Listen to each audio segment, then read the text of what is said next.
കർത്താവിന്റെ അതിപരിശുദ്ധ നാമം വാഴ്ത്തപ്പെടുമാറാകട്ടെ. ഈ പ്രഭാതത്തിൽ വീണ്ടും ദൈവത്തെ ആരാധിക്കുവാനും ദൈവത്തെ മഹത്വപ്പെടുത്തുവാനും ഇന്ന് പകൽക്കാലം ദൈവം ഇങ്ങനെ ഒരു അവസരം വീണ്ടും നമ്മുടെ ഓരോരുത്തരുടെയും ജീവിതത്തിൽ തന്നതിനെ ഓർത്ത് ദൈവത്തെ സ്തുതിക്കുന്നു. എല്ലാവർക്കും യേശുക്രിസ്തുവിന്റെ നാമത്തിൽ വന്ദനം പറയുന്നു. ഇന്ന് പകൽക്കാലം ദൈവം നമ്മെ ഓരോരുത്തരെയും അനുഗ്രഹിക്കുമാറാകട്ടെ. കഴിഞ്ഞ 6 മാസത്തോളമായി നാം ലോക്ക്ഡൌണിലാണ്. ഇത്രത്തോളം നാം സൗഖ്യമായിരിക്കുന്നതിന്റെ കാരണം നാം നമ്മെ തന്നെ സൂക്ഷിച്ചു ഒരു പരിധിവരെ. എന്നാൽ അതിനുമപ്പുറത്ത് കർത്താവ് നമ്മെ തന്റെ മറവിടത്തിൽ മറച്ചു എന്നുള്ളതാണ്. സ്തോത്രം. കർത്താവ് നമ്മെ താങ്ങി, കർത്താവ് നമ്മെ സംരക്ഷിച്ചു. അതുകൊണ്ട് ഇന്നും നാം ജീവനോടെ ഇരിക്കുന്നു. കർത്താവ് ചെയ്ത എല്ലാ ഉപകാരങ്ങളെയും നന്ദിയോടെ ഓർക്കുവാനും ദൈവത്തെ മഹത്വപ്പെടുത്തുവാനും ഉള്ള ഒരു അവസരമാണല്ലോ. നമ്മെ തന്നെ ദൈവകരങ്ങളിൽ സമർപ്പിച്ചുകൊണ്ട് നമുക്ക് ദൈവസന്നിധിയിലായിരിക്കാം. സങ്കീർത്തനങ്ങൾ 34 അതിന്റെ 5-ാം വാക്യം ഇവിടെ വായിക്കുന്നു. അവങ്കിലേക്ക് നോക്കിയവർ പ്രകാശിതരായി, അവരുടെ മുഖം ലജ്ജിച്ചു പോയതുമില്ല. 34-ാം സങ്കീർത്തനം ദൈവമക്കളുടെ ഒക്കെ ഒരു ഫേവററ്റ് സങ്കീർത്തനമായിട്ട് നമുക്ക് മനസ്സിലാക്കാൻ സാധിക്കും. അതിലെ ഒരുപാട് വചനങ്ങൾ പലപ്പോഴും നമ്മൾ വായിക്കുകയും കാണാപ്പാഠം പഠിക്കുകയും അതിൽ നിന്ന് ബലം ഉൾക്കൊള്ളുകയും വലിയ ധൈര്യം നേടുകയും ചെയ്യുന്ന ഒരു സങ്കീർത്തനമാണ്. ഒരുപാട് വചനങ്ങൾ നമുക്ക് പ്രചോദനമാണ്. അതിൽ ഒരു പ്രധാന വാക്യമാണ് ഇന്നിവിടെ വായിച്ചത്. അവങ്കിലേക്ക് നോക്കിയവർ പ്രകാശിതരായി, അവരുടെ മുഖം ലജ്ജിച്ചില്ല. സ്തോത്രം. ദാവീദിന്റെ ഒരു സങ്കീർത്തനമാണ്. അബീമേലെക്ക് രാജാവിന്റെ മുമ്പിൽ നിന്ന് താൻ ഓടിപ്പോയി തന്നെ ദൈവം വിടുവിച്ചപ്പോൾ സന്തോഷത്തോടെ പാടിയ ഒരു സങ്കീർത്തനമാണെന്ന് അതിന്റെ മുകളിൽ എഴുതിയിട്ടുണ്ടല്ലോ. സ്തോത്രം. അതിന്റെ പശ്ചാത്തലമൊന്നും ഇവിടെ വിവരിക്കുവാൻ ആഗ്രഹിക്കുന്നില്ല. ഈ വാക്യത്തിൽ നിന്നുകൊണ്ട് ചില ചിന്തകൾ എത്രയും വേഗം പറഞ്ഞേച്ച് ഇവിടെ നിർത്തുവാൻ ഞാൻ ആഗ്രഹിക്കുന്നു. അവങ്കിലേക്ക് നോക്കിയവർ പ്രകാശിതരായി. വളരെ ഉത്തേജനം തരുന്ന ഒരു വചനമാണ്. അവങ്കിലേക്ക് നോക്കിയവർ പ്രകാശിതരായി. അതിനെക്കുറിച്ച് നാം ധ്യാനിക്കുകയും മനസ്സിലാക്കുകയും ചെയ്യുമ്പോൾ ഈ നോക്കുകയും പ്രകാശിതരാകുകയും ചെയ്യുമ്പോൾ അത് പറയുന്നത് കേൾക്കുമ്പോൾ നമുക്ക് നല്ല സന്തോഷമാണ്, പ്രചോദനമാണ്. പക്ഷെ ഈ നോക്കുകയും പ്രകാശിതരാകുകയും ചെയ്യുക എന്ന് പറയുന്ന ഈ 2 വാക്കുകളുടെ ഇടയിൽ ഒരുപാട് വിഷയങ്ങളുണ്ട്. അതിന്റെ ഇടയ്ക്ക് ചില കാര്യങ്ങൾ നാം മനസ്സിലാക്കിയിരിക്കുകയും ആഴത്തിൽ ഗ്രഹിക്കുകയും ചെയ്യേണ്ടത് ആവശ്യമാണ്. സ്തോത്രം. നോക്കുന്ന വിഷയങ്ങളിലെല്ലാം ദൈവം അങ്ങ് ഉടനെ മറുപടി തരികയല്ല. അതിൽ നിന്ന് നാം മനസ്സിലാക്കേണ്ട ഒരു കാര്യം, അടിസ്ഥാനപരമായൊരു കാര്യം, നോക്കുന്ന വിഷയത്തിൽ ദൈവഹിത പ്രകാരമായിരിക്കും നമുക്ക് മറുപടി ലഭിക്കുക. സ്തോത്രം. അതിൽ 2-ാമത്തെ വാക്കും കൂടെ അതിനോട് ചേർന്ന് നാം വായിക്കുമ്പോൾ അവങ്കിലേക്ക് നോക്കിയവർ പ്രകാശിതരായി, അവരുടെ മുഖം ലജ്ജിച്ചു പോയതുമില്ല. മുഖം പ്രകാശിതമാകുന്നത് ദൈവഹിത പ്രകാരമാണ്, ദൈവത്തിന്റെ സമയത്താണ്. ഒരു കാര്യം ഉറപ്പാണ്, അവൻ നമ്മെ ലജ്ജിപ്പിക്കുകയില്ല. സ്തോത്രം. ഹന്നയുടെ ജീവിതം ഒരു ഉത്തമ ഉദാഹരണമാണ്. ഹന്ന തന്റെ ഭർത്താവിനോട് തന്റെ സങ്കടങ്ങളെല്ലാം പറഞ്ഞു. ഭർത്താവ് തന്റെ സ്നേഹമാണ് തിരിച്ചു നൽകിയത്. താൻ പറഞ്ഞു, 10 പുത്രന്മാരെ കാട്ടിലും ഞാൻ നിനക്കുണ്ടല്ലോ എന്ന് പറഞ്ഞ് ധൈര്യപ്പെടുത്താൻ ശ്രമിച്ചു. കാരണം ഭർത്താവിനറിയാം തന്റെ പരിമിതികൾ. അതേസമയം ഹന്ന എന്ത് ചെയ്തു? നേരെ ആലയത്തിൽ ചെന്ന് താൻ ദൈവത്തോട് തന്റെ അപേക്ഷ പറഞ്ഞു. സ്തോത്രം. നമുക്കറിയാം, അന്നു മുതൽ തന്റെ മുഖം വാടിയില്ല. കറക്റ്റ് 1 വർഷം കഴിഞ്ഞപ്പോൾ ദൈവം തനിക്ക് ഒരു പൈതലിനെ നൽകി. നമുക്കറിയാം, ആ പൈതലിനെ പാലുകുടി മാറിയപ്പോൾ വീണ്ടും ആലയത്തിലേക്ക് തിരികെ നൽകി. വീണ്ടും ദൈവം 5 കുഞ്ഞുങ്ങളെ കൂടെ നൽകി എന്ന് നമുക്ക് മനസ്സിലാക്കുവാൻ സാധിക്കും. സ്തോത്രം. അവിടെ ഒരുപക്ഷെ തന്റെ പ്രതിയോഗിയെക്കാട്ടിലും കൂടുതൽ കുഞ്ഞുങ്ങളെ ലഭിച്ചോ എന്ന് നമുക്കറിയത്തില്ല. പക്ഷെ ഒരു കാര്യം ഉറപ്പാണ്, തന്റെ മുഖം വാടിയിരുന്ന, തന്റെ ഹൃദയം സങ്കടപ്പെട്ടുകൊണ്ടിരുന്ന വിഷയത്തിൽ ദൈവം ലജ്ജിച്ചു പോകാതെ തന്നെ, തന്റെ മുഖത്തെ അവിടെ ദൈവം പ്രകാശിപ്പിച്ചു എന്ന് നാം മനസ്സിലാക്കുക. ഞാൻ പറഞ്ഞു വന്നതിന്റെ ഒരു ചിന്ത ഇതാണ്, നാം ചിന്തിക്കുന്ന വിഷയങ്ങളെല്ലാം നാം ആഗ്രഹിക്കുന്ന നിലവാരത്തിലും സമയത്തും ഒക്കെ തന്നെ നടന്നുകൊള്ളണമെന്നില്ല.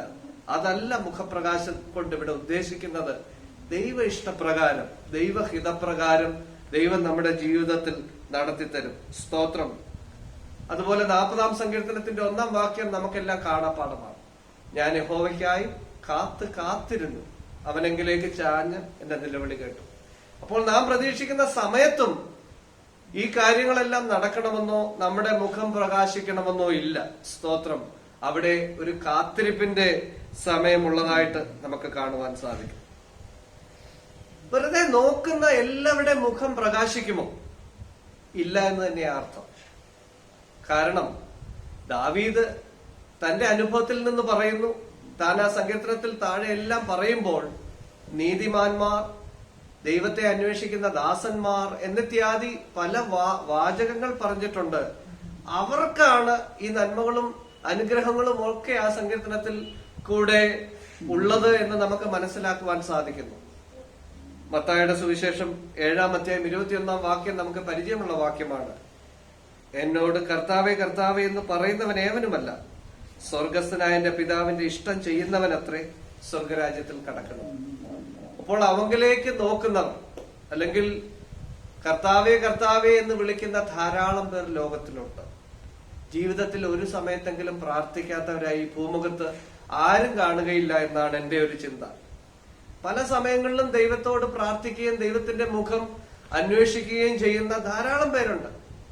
ഒരുപക്ഷെ ഒരു കഠിനമായ ശോധനയിലൂടെ കടന്നു പോകുമ്പോൾ ഏത് ദൈവമാണെന്ന് അറിയത്തില്ലെങ്കിലും ഹൃദയത്തിൽ എന്റെ ദൈവമേ എന്നെ ഒന്ന് വിടുവിക്കണമേ എന്ന് പ്രാർത്ഥിക്കാത്തവരായി ആരെങ്കിലും ഉണ്ടോ? വളരെ കുറവായിരിക്കാം. ഒരു പരീക്ഷ വരുമ്പോൾ ഏതൊരു സ്റ്റുഡന്റും പ്രാർത്ഥിക്കാറുണ്ട്. ഏതൊരു രോഗം വരുമ്പോൾ സൗഖ്യത്തിനായി ഹൃദയത്തിലാണെങ്കിലും എന്റെ ദൈവമേ എന്നൊന്ന് വിളിക്കുന്നവർ കാണും. അങ്ങനെ വിളിക്കുന്ന വിളിയെക്കുറിച്ചല്ല പറഞ്ഞിരിക്കുന്നത്. ഇത് ദൈവമക്കളുടെ കാര്യമാണല്ലോ. സ്തോത്രം. ദൈവത്തോട് നിയമം ചെയ്തവരായ തന്റെ മക്കളുടെ കാര്യമാണ്. സ്തോത്രം. 1 യോഹന്നാൻ 5-ാം അധ്യായം 14-ാം വാക്യം. അവന്റെ ഇഷ്ടപ്രകാരം നാം എന്തെങ്കിലും അപേക്ഷിച്ചാൽ അവൻ നമ്മുടെ അപേക്ഷ കേൾക്കുന്നു എന്ന് ഉള്ളത് നമുക്ക് അവനോടുള്ള ധൈര്യമാണ്. സ്തോത്രം. നാം അവങ്കിലേക്ക് നോക്കുമ്പോൾ, അവന്റെ മുഖത്തേക്ക് നോക്കുമ്പോൾ ഒരു കാര്യം അവിടെയുണ്ട്. അവൻ നമ്മുടെ മുഖത്തേക്കും കൂടെ നോക്കുന്നു. സ്തോത്രം. അവൻ നമ്മിലേക്കും കൂടെ നോക്കുന്നു. നമ്മുടെ മുഖത്ത് യോഗ്യതയുണ്ടോ? പുറമേയുള്ള സൗന്ദര്യത്തെ കുറിച്ചല്ല ഞാൻ പറയുന്നത്. നമ്മുടെ മുഖത്ത് ദൈവം പ്രസാദിക്കുന്ന ഒരു ജീവിതമാണോ നമ്മുടെ ജീവിതം? അത് ദൈവത്തിന്റെ ഇഷ്ടമനുസരിച്ചാണോ നമ്മുടെ ജീവിതം എന്നൊക്കെ മനസ്സിലാക്കാം നമുക്ക് ആ വാക്യത്തിലൂടെ. സ്തോത്രം. നാം ദൈവത്തിലേക്ക് നോക്കുമ്പോൾ ദൈവം നമ്മയും നോക്കുന്നു. അവന്റെ ഇഷ്ടപ്രകാരം എന്തെങ്കിലും അപേക്ഷിച്ചാൽ തീർച്ചയായും അത് നമുക്ക് തരും. സ്തോത്രം. ഉൽപ്പത്തി പുസ്തകത്തിൽ 2 പേര് വഴിപാട് അർപ്പിക്കാൻ ചെന്നു. നമുക്കറിയാം, കയീനും ഹാബേലും. ഒരാളുടെ മുഖം വാടി, ഒരാളുടെ മുഖം പ്രകാശിതമായി. ദൈവം ഹാബേലിലും അവന്റെ വഴിപാടിലും യാഗത്തിലും പ്രസാദിച്ചു. കയീനിലും അവന്റെ വഴിപാടിലും പ്രസാദിച്ചില്ല. സ്തോത്രം.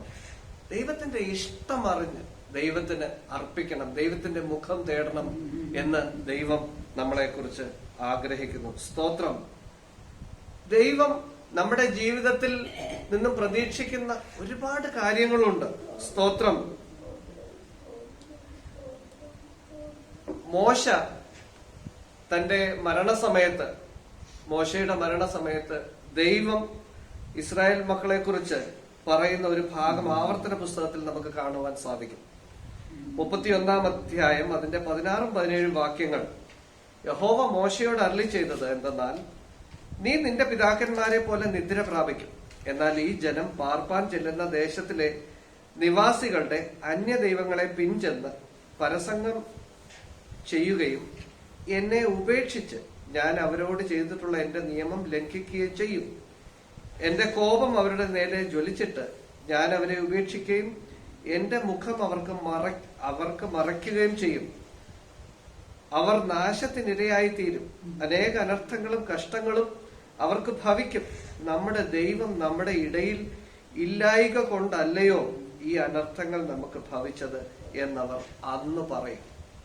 ഇസ്രായേൽ ജനത്തെക്കുറിച്ച് അവർ എങ്ങനെയായി തീരും എന്നതിനെ കുറിച്ച് ദൈവം തന്നെ പറയുന്ന ഒരു ഭാഗമാണ്. സ്തോത്രം.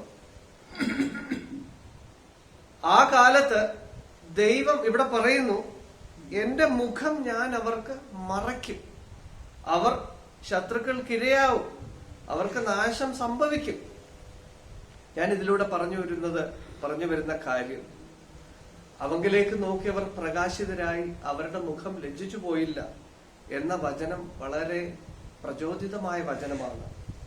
എന്തുകൊണ്ട് ഒരുപാട് പേരുടെ ജീവിതത്തിൽ ദൈവം ഉത്തരങ്ങൾ തരുന്നില്ല, അവരുടെ മുഖം പ്രസാദിക്കുന്നില്ല, പലപ്പോഴും ലജ്ജിച്ചു പോകേണ്ട സാഹചര്യങ്ങൾ വരുന്നു?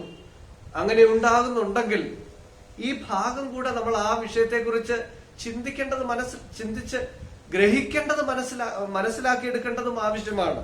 സ്തോത്രം.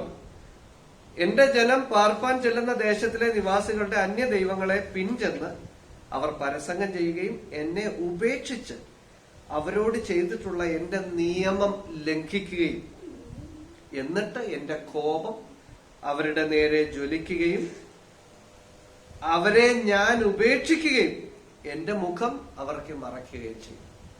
ദൈവമക്കൾക്ക് വ്യവസ്ഥകളുണ്ട്. ദൈവത്തിന്റെ മുഖത്തേക്ക് നോക്കുന്നതിന്, ദൈവം അവരുടെ മുഖത്തെ കടാക്ഷിക്കുന്നതിന് എന്നും വ്യവസ്ഥകളുണ്ട് എന്ന് നാം ഒരിക്കലും മറന്നു പോകരുത്. സ്തോത്രം. ദൈവത്തെക്കാൾ ഉപരി മനുഷ്യർക്ക്, ദൈവത്തെക്കാൾ ഉപരി ഈ ലോകത്തിന് ഒക്കെ പ്രാധാന്യം കൊടുത്ത് മുമ്പോട്ട് പോകുമ്പോൾ ദൈവമക്കൾ മറന്നുപോകുന്ന ഒരു പ്രധാന വിഷയമാണ് ദൈവത്തിന് നമ്മളോടും നമുക്ക് ദൈവത്തോടുമുള്ള ഒരു നിയമം. സ്തോത്രം. എന്നാൽ ഇങ്ങനെയുള്ള സമയത്തും ദൈവം നമ്മളെ കൈവിടുന്നില്ല. അപ്പോഴും നമുക്ക് ഓപ്ഷൻ തരുന്നുണ്ട്. ദിനവൃത്താന്ത പുസ്തകത്തിൽ നമുക്ക് എല്ലാവർക്കും പരിചിതമായ ഒരു ഭാഗമുണ്ട്. 7-ാം അധ്യായം 14-ാം വാക്യം. എന്റെ നാമം വിളിക്കപ്പെട്ടിരിക്കുന്ന എന്റെ ജനം, സ്വന്തം ജനത്തെ കുറിച്ച് തന്നെ ദൈവം പറയുന്നു, തങ്ങളെ തന്നെ താഴ്ത്തി പ്രാർത്ഥിച്ച് എന്റെ മുഖം അന്വേഷിച്ച് തങ്ങളുടെ ദുർമാർഗങ്ങളെ വിട്ടു തിരിയുമെങ്കിൽ ഞാൻ സ്വർഗത്തിൽ നിന്ന് കേട്ട് അവരുടെ പാപം ക്ഷമിച്ച് അവരുടെ ദേശത്തിന് സൗഖ്യം വരുത്തി കൊടുക്കും. സ്തോത്രം. തങ്ങളെ തന്നെ താഴ്ത്തുവാൻ ദൈവമക്കൾ തയ്യാറാകുമ്പോൾ, അവർ തെറ്റ് ചെയ്തു, തെറ്റ് പറ്റിപ്പോയി എന്ന് ദൈവം മുമ്പാകെ സമ്മതിച്ച് തങ്ങളെ തന്നെ താഴ്ത്തുകയും ദുർമാർഗങ്ങളെ വിട്ടു തിരികുകയും ചെയ്യുവാൻ തയ്യാറാകുമ്പോൾ, ആ സമയത്ത് വീണ്ടും തന്റെ മക്കളെ കടാക്ഷിക്കുന്ന ഒരു ദൈവം നമുക്കുണ്ട് എന്നും ഇന്ന് പകൽക്കാലം നമുക്ക് ധൈര്യമാണ്. സ്തോത്രം. എന്നെ കേൾക്കുന്ന പ്രിയ ദൈവമക്കളെ, നമ്മുടെ മുഖം പ്രകാശിതമാകാതിരിക്കുമ്പോൾ, നാം ആഗ്രഹിക്കുന്ന, നാം പ്രതീക്ഷിക്കുന്ന വിഷയങ്ങളുടെ മേൽ മറുപടി ലഭിക്കാതിരിക്കുമ്പോൾ നമ്മുടെ ജീവിതത്തെ തന്നെ ഒന്നുകൂടെ പരിശോധിക്കുന്നത് നല്ലതാണ്. ചില സമയങ്ങളിൽ മറുപടികൾ വൈകാറുണ്ട്. അത് ദൈവത്തിന്റെ ഉദ്ദേശമാണ്, ദൈവത്തിന്റെ ഹിതമാണ്. എന്നാൽ അതോടൊപ്പം തന്നെ നമ്മുടെ ജീവിതത്തെയും നാം പരിശോധിക്കുകയും നമ്മുടെ ജീവിതത്തിൽ വിടേണ്ടതിനെ വിട്ട് പിടിക്കേണ്ടതിനെ പിടിക്കുകയും ചെയ്യേണ്ടതിനെ കുറിച്ചുള്ള ആവശ്യകത നമുക്ക് മനസ്സിലാക്കുവാൻ സാധിക്കും. നാം ദൈവത്തിന്റെ മുഖത്തേക്ക് നോക്കുമ്പോൾ ദൈവം നമ്മിൽ നിന്നും പ്രതീക്ഷിക്കുന്നത് എന്താണ്? ദൈവം നമ്മിൽ നിന്നും നമ്മളിലേക്ക് നോക്കുമ്പോൾ ഉണ്ടോ എന്ന് പ്രതീക്ഷിക്കുന്നത് എന്താണ്? ആവർത്തന പുസ്തകത്തിൽ തന്നെ 10-ാം അധ്യായം 12-13 വാക്യങ്ങൾ വളരെ പ്രസക്തമായ പരിചയമായ വാക്യമാണ്. ആകയാൽ ഇസ്രായേലെ, നിന്റെ ദൈവമായ യഹോവയെ ഭയപ്പെടുകയും അവന്റെ എല്ലാ വഴികളിലും നടക്കുകയും അവനെ സ്നേഹിക്കുകയും നിന്റെ ദൈവമായ യഹോവയെ പൂർണ്ണ ഹൃദയത്തോടും പൂർണ്ണ മനസ്സോടും കൂടെ സേവിക്കുകയും ഞാൻ ഇന്ന് നിന്നോട് ആജ്ഞാപിക്കുന്ന യഹോവയുടെ കൽപ്പനകളും ചട്ടങ്ങളും നിന്റെ നന്മയ്ക്കായി പ്രമാണിക്കുകയും വേണം എന്നല്ലാതെ നിന്റെ ദൈവമായ യഹോവ നിന്നോട് ചോദിക്കുന്നതെന്ത്? സ്തോത്രം. നാം എല്ലാവരും പല സമയങ്ങളിൽ ദൈവത്തിന്റെ ഹിതത്തിന് വേണ്ടി പ്രാർത്ഥിക്കുന്നവരാണ്. ദൈവമേ, അങ്ങ് എന്നിൽ നിന്നും എന്താണ് ആഗ്രഹിക്കുന്നത്? അങ്ങ് എന്നിൽ നിന്നും പ്രതീക്ഷിക്കുന്നത് എന്താണ്? അങ്ങനെയുള്ളവർക്കുള്ള മറുപടിയാണിത്. ഇത് വളരെ അടിസ്ഥാനപരമായ 5 വിഷയങ്ങളെയാണ് ഇവിടെ ദൈവം നമ്മിൽ നിന്നും പ്രതീക്ഷിക്കുന്ന വിഷയങ്ങളായിട്ട് പറഞ്ഞിരിക്കുന്നത്. 1, നിന്റെ ദൈവമായ യഹോവയെ ഭയപ്പെടണം, ബഹുമാനിക്കണം. നമ്മുടെ ദൈവത്തോടുള്ള ബഹുമാനം അത് കേവലം വാക്കുകളിലോ പ്രാർത്ഥനാ കൂട്ടങ്ങളിലോ ഒതുങ്ങേണ്ട ഒരു വിഷയമല്ല. ഓരോ ദിവസത്തെയും നമ്മുടെ ജീവിതത്തിൽ പ്രകടമാകേണ്ട കാര്യമാണ്. സ്തോത്രം. ദൈവമായിട്ടുള്ള ബന്ധത്തിൽ, ബഹുമാനത്തിൽ. മലാഖിയുടെ പുസ്തകത്തിൽ നമുക്ക് പരിചയമായ മറ്റൊരു വാക്യമുണ്ട്. 1-ാം അധ്യായത്തിന്റെ 6-7 വാക്യങ്ങൾ. മകൻ അപ്പനെയും ദാസൻ യജമാനെയും ബഹുമാനിക്കേണ്ടതല്ലോ. ഞാൻ അപ്പനെങ്കിൽ എന്നോടുള്ള ബഹുമാനം എവിടെ? ഞാൻ യജമാനെങ്കിൽ എന്നോടുള്ള ഭക്തി എവിടെ? 8-ാം വാക്യം. നിങ്ങൾ കണ്ണുപൊട്ടിയതിനെ യാഗം കഴിപ്പാൻ കൊണ്ടുവന്നാൽ അത് ദോഷമല്ല. മുടന്തും ദീനവുമുള്ളതിനെ അർപ്പിച്ചാൽ ദോഷമല്ല. അതിനെ നിന്റെ ദേശാധിപതിക്ക് കാഴ്ചവെക്കുക. അവൻ പ്രസാദിക്കുമോ? നിന്റെ കൃപ തോന്നുമോ? പലപ്പോഴും നമ്മൾ ഈ ലോകത്തിൽ നമ്മുടെ കണ്ണുകൊണ്ട് കാണുന്ന മനുഷ്യരെയാണ് പലപ്പോഴും ദൈവത്തെക്കാൾ ഉപരി നമ്മൾ ബഹുമാനിക്കുകയും ആദരിക്കുകയും ചെയ്യുന്നത്. യഥാർത്ഥ ദൈവം ആരെന്നും, യഥാർത്ഥ ദൈവം എങ്ങനെയുള്ളവനെന്നും, യഥാർത്ഥ ദൈവം എത്ര മഹത്വമുള്ളവനാണെന്നും ഉള്ള അറിവ് പലപ്പോഴും ഇല്ലാതെയാവുമ്പോഴാണ് അങ്ങനെ സംഭവിക്കുന്നത്. ദൈവം പറയുന്നു, എന്നോടുള്ള ബഹുമാനം. ആവർത്തന പുസ്തകത്തിൽ നാം വായിച്ചു, ദൈവത്തെ ഭയപ്പെടണം, ദൈവത്തെ ബഹുമാനിക്കണം. ഇന്നത്തെ ക്രിസ്തീയ ഗോളത്തിൽ ദൈവമക്കളുടെ ഇടയിൽ വളരെ കുറഞ്ഞിരിക്കുന്ന ഒരു വിഷയമാണ് ദൈവത്തെ ഭയപ്പെടുന്നത്, ദൈവത്തിനുള്ള ബഹുമാനം നൽകുന്നത്. മുമ്പോട്ട് പോകട്ടെ. അവന്റെ എല്ലാ വഴികളിലും നടക്കുകയും. സ്തോത്രം. വളരെ അനുകൂലമായ വഴികളിലൂടെ നടക്കുവാൻ നമുക്ക് ബുദ്ധിമുട്ടൊന്നുമില്ല, ഉത്സാഹമാണ്. എന്നാൽ ക്രിസ്തീയ മാർഗം പലപ്പോഴും അനിശ്ചിതത്വത്തിന്റെ വഴികളിലൂടെയാണ്, മുള്ളുകളുടെ, പ്രതികൂലത്തിന്റെ, പരുപരുത്ത അനുഭവങ്ങളിലൂടെ ഒക്കെയുള്ള വഴികളിലാണ്. ദൈവം ആഗ്രഹിക്കുന്നത് അവൻ നമ്മെ നടത്തുന്ന വഴികളിലൂടെ എല്ലാം മനസ്സോടെ നടക്കുവാൻ നാം തയ്യാറാകണം എന്നാണ്. പലപ്പോഴും ചിന്തിച്ചിട്ടില്ലേ, ഞാൻ ആഗ്രഹിക്കാത്ത വഴിയിലൂടെയാണ് ഇപ്പൊ ഞാൻ പോയിക്കൊണ്ടിരിക്കുന്നത്, ഞാൻ ഒട്ടും പ്രതീക്ഷിക്കാത്ത വഴികളിലൂടെയാണ് ഞാൻ പോയിക്കൊണ്ടിരിക്കുന്നത്. എന്തുകൊണ്ട് കർത്താവേ? വേദനയുടെ, വിലാപത്തിന്റെ, കണ്ണുനീരിന്റെ ഒക്കെ പാതയിലൂടെയാണ് ഞാൻ കടന്നുപോയിക്കൊണ്ടിരിക്കുന്നത്. ഇതൊന്നുമല്ല ഞാൻ പ്രതീക്ഷിച്ചത്. പക്ഷേ ഒരു കാര്യം ഓർക്കുക, ദൈവത്തിന് നമ്മെ അങ്ങനെ നടത്തുന്നതിന്റെ പുറകിൽ വലിയ ഉദ്ദേശങ്ങളുണ്ട്. അതിനെ ധൈര്യപ്പെടുത്തുന്ന ഒരു വാക്യം കൂടെ 23-ാം സങ്കീർത്തനത്തിൽ നമുക്കുണ്ട്. കൂരിരുൾ താഴ്വരയിൽ കൂടെ നാം നടന്നാലും ഞാനൊരു അനർത്ഥവും ഭയപ്പെടുകയില്ല, കാരണം നീ എന്നോട് കൂടെയുണ്ട്. ദൈവം നടത്തുന്ന വഴിയിൽ ദൈവം നമ്മോട് കൂടെയുണ്ട് എന്നുള്ളതാണ് ഏറ്റവും വലിയ ധൈര്യം. സ്തോത്രം. അതുകൊണ്ട് ദൈവം നടത്തുന്ന എല്ലാ വഴികളെയും സംശയിക്കാതെ ധൈര്യത്തോടെ മുമ്പോട്ട് പോകുക. മൂന്നാമതായിട്ട് നാം കാണുന്നത് അവനെ സ്നേഹിക്കുകയും ദൈവത്തെ വാസ്തവമായി സ്നേഹിക്കുന്നവരായി തീരണം. ഇന്നത്തെ സഭയ്ക്ക് ധാരാളം പ്രകടനങ്ങളുണ്ട്, പ്രാർത്ഥനയുണ്ട്, ഉപവാസമുണ്ട്, ഒരുപാട് മീറ്റിങ്ങുകളുണ്ട്. ദൈവം അതിലുപരിയായി, എന്നാൽ ആ ചെയ്യുന്നതെല്ലാം ദൈവത്തോടുള്ള നമ്മുടെ സ്നേഹത്തിൽ നിന്ന് ചെയ്യുന്നവരായി തീരണം എന്ന് ദൈവം ആഗ്രഹിക്കുന്നു. ദൈവത്തെ വാസ്തവമായി പൂർണ്ണ മനസ്സോടും പൂർണ്ണ ആത്മാവോടും സ്നേഹിക്കുന്നവർ ആയിത്തീരണമെന്ന് ദൈവം നമ്മളെ കുറിച്ച് ആഗ്രഹിക്കുന്നു. സ്തോത്രം. എന്റെ വാക്കുകളെ ചുരുക്കി മുമ്പോട്ട് പോകട്ടെ. സ്തോത്രം. സ്നേഹം. വളരെ സ്വാർത്ഥമായൊരു ലോകത്താണ് ഇന്ന് നാം ജീവിക്കുന്നത്. ദൈവത്തെ സ്നേഹിക്കുക മാത്രമല്ല, കൂട്ട് സഹോദരനെയും അതേപോലെ സ്നേഹിക്കണമെന്ന് ദൈവത്തിന്റെ വചനത്തിൽ നാം വായിക്കുന്നു. വാക്യങ്ങൾ എടുത്ത് വായിക്കുവാൻ ആഗ്രഹിക്കുന്നില്ല. സ്തോത്രം.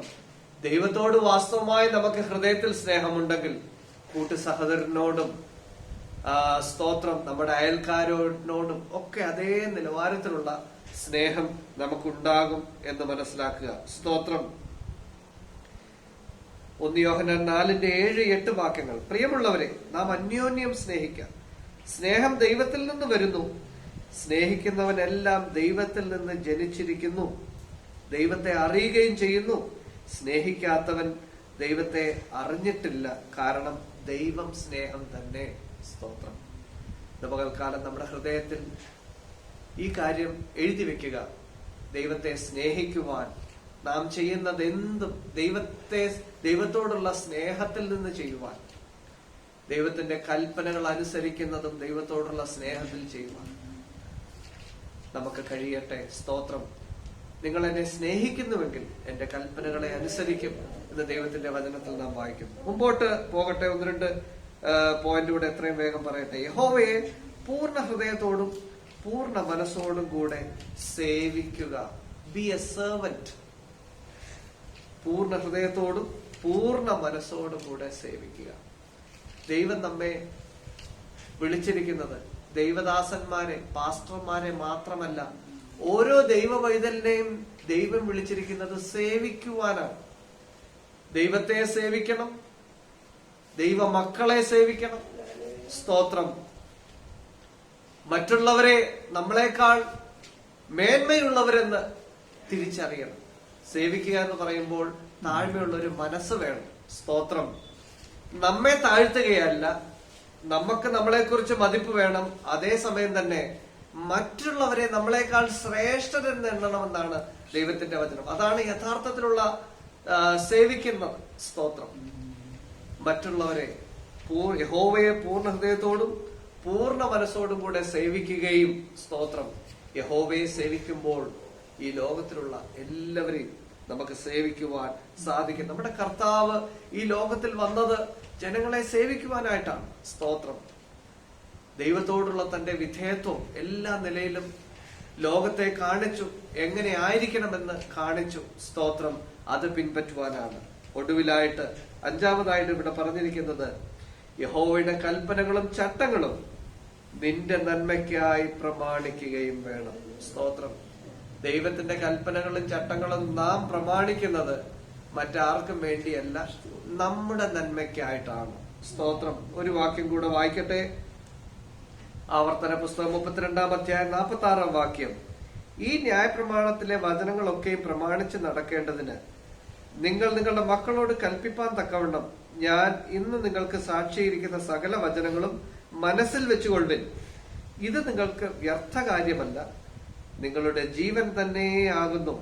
നിങ്ങൾ കൈവശമാക്കേണ്ടതിന് യോർദാൻ കടന്നു ചെല്ലുന്ന ദേശത്ത് നിങ്ങൾക്ക് ഇതിനാൽ ദീർഘായുസ്സുണ്ടാകും. ദൈവത്തിന്റെ വചനത്താൽ, പ്രമാണത്താൽ ദീർഘായുസ്സുണ്ടാകും. നമ്മുടെ അകത്ത് മാറേണ്ട ഒരു ആറ്റിറ്റ്യൂഡാണ്.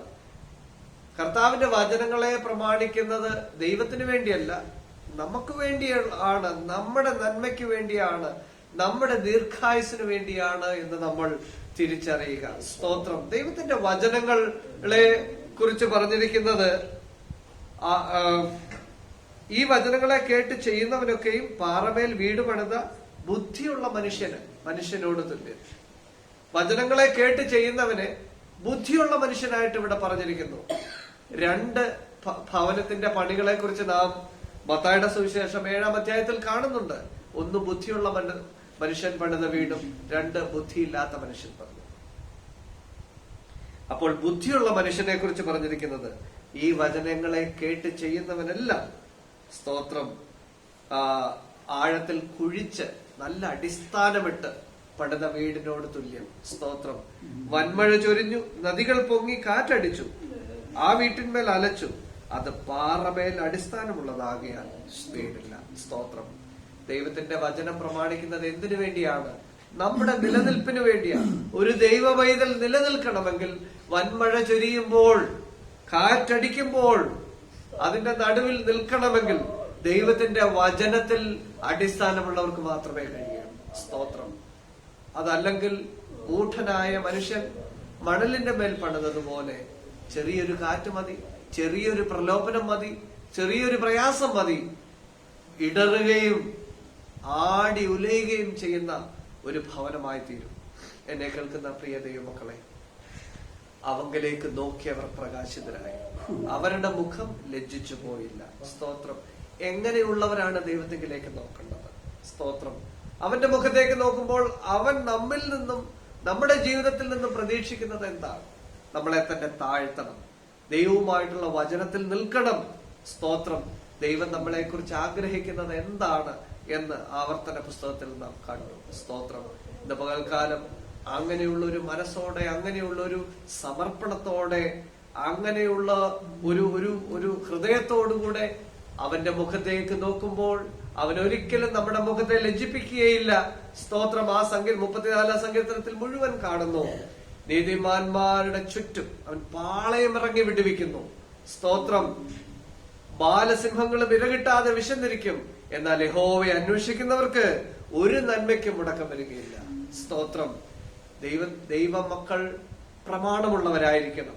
ദൈവമക്കൾ എങ്ങനെയെങ്കിലും ദൈവത്തെ വിളിച്ചാൽ ആ വിളിക്ക് പ്രയോജനമില്ല. നമ്മുടെ ജീവിതത്തിൽ ദൈവം നമ്മുടെ മുഖത്തെ ആദരിക്കണമെങ്കിൽ ദൈവത്തിന്റെ ഹിതപ്രകാരം മുമ്പോട്ട് പോകേണ്ടത് ആവശ്യമാണ്. ഈ വചനങ്ങളാൽ കർത്താവ് നമ്മെ അനുഗ്രഹിക്കുമാറാകട്ടെ. കർത്താവ് നമ്മെ സഹായിക്കട്ടെ.